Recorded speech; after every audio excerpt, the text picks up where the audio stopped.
రావు రమేష్ ప్రధాన పాత్రల మారుతినగర్ సుబ్రహ్మణ్యం అనే సినిమా గీయాలనే ప్రేక్షకుల ముందుకైతే వచ్చింది. ముందుగా ట్రైలర్ ఆకట్టుకోవడంతో సినిమాలో ఏదో కొత్త విషయం ఉంటదని మాట అయితే వినబడ్డది. మళ్ళా ఎట్టకేలకు ఈ సినిమా ప్రీ రిలీజ్ కార్యక్రమానికి ఐకాన్ స్టార్ అల్లు అర్జున్, సుకుమార్ గిట్లా వచ్చిర్రు ముఖ్య అతిథులు లెక్క. ఇక దీంతో సినిమా మీద ఉన్న క్రేజు మరింత పెరిగింది. అసలు వీళ్ళిద్దరు ముఖ్య అతిథులు లెక్క రావడానికి కారణం ఏందనంటే ఇక సుకుమార్ వాళ్ళ భార్య తబితా సుకుమారు సినిమా నిర్మాణంలో భాగమైనందుకు అని అంట. అసలు ఇక సబితా సుకుమార్ అంటే ఇక సుకుమారు భార్య లెక్క మీడియా గిట్లా చాలా దూరంగా ఉంటది. ఇక ఈ సినిమాల విషయంలో గుట్లా వెనక ఉండి నడిపిస్తుంది. ఇక గసువంటిది ఈమె మొదటిసారి మారుతినగర్ సుబ్రహ్మణ్యంలా సినిమా నిర్మాణంలో ఎందుకు భాగమైందని చెప్పేసి చాలా మందికి సందేహాలు అయితే వచ్చినాయి.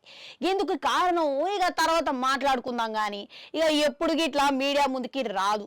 అయినా గిట్లా ఇక ఈ సినిమాకి ఆమె నిర్మాణంలో భాగమయ్యి మరి సినిమా ప్రమోషనల్ ఇంటర్వ్యూల గిట్లా ఈమె భాగమయ్యి కంటెంట్ ని గట్టిగా జనాలకి చేరాలనే ఉద్దేశంతో ఇంటర్వ్యూ కూడా ఇచ్చింది.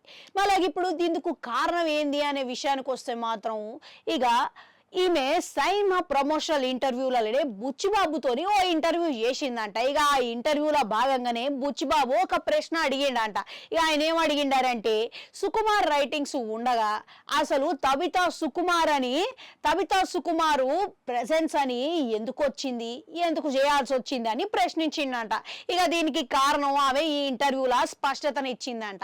అయితే ముందుగాల నిజానికైతే ఇది సుకుమార్ రైటింగ్సే, నేను గిట్లా సుకుమార్ రైటింగ్స్ లోనే ఉన్నా. ఇక ఈ సినిమా విన్నప్పుడు సుకుమార్ రైటింగ్స్ మీదనే సమకూర్చాలి అని అనుకున్నాం. కానీ ఇక ఎప్పుడైతే ఈ సినిమా గురించి మేము మాట్లాడినో సుకుమార్ పుష్ప 2 సినిమా మొత్తం అయిపోయేంత వరకు వేరే ఏ సినిమా గిట్లా చూడదలుచుకోలేదని చెప్పిండు. ఒప్పించనికే ప్రయత్నించినా కానీ అది కుదరదని చెప్పడంతో ఇక నేను సినిమాని వదులుకోవడం ఇష్టం లేక నేనే ఇందులో భాగమైతా అని చెప్పేసి నేను సుకుమార్కి చెప్పేసిన అని అన్నది. ఇక గట్లా నేను మారుతినగర్ సుబ్రహ్మణ్యంలా నిర్మాణంలో భాగమైనా అని ఈమె క్లారిటీ ఇచ్చిందంట. ఇక ఇన్నరా చూసిర్రా? ఇంకా ఎటువంటి సందేహాలు మీలో ఉన్నాయి అనేది కామెంట్లలో కామెంట్ పెట్టుర్రి. అట్లా నాడు గంటుంటే అది కూడా నొక్కరి మళ్ళొస్తా.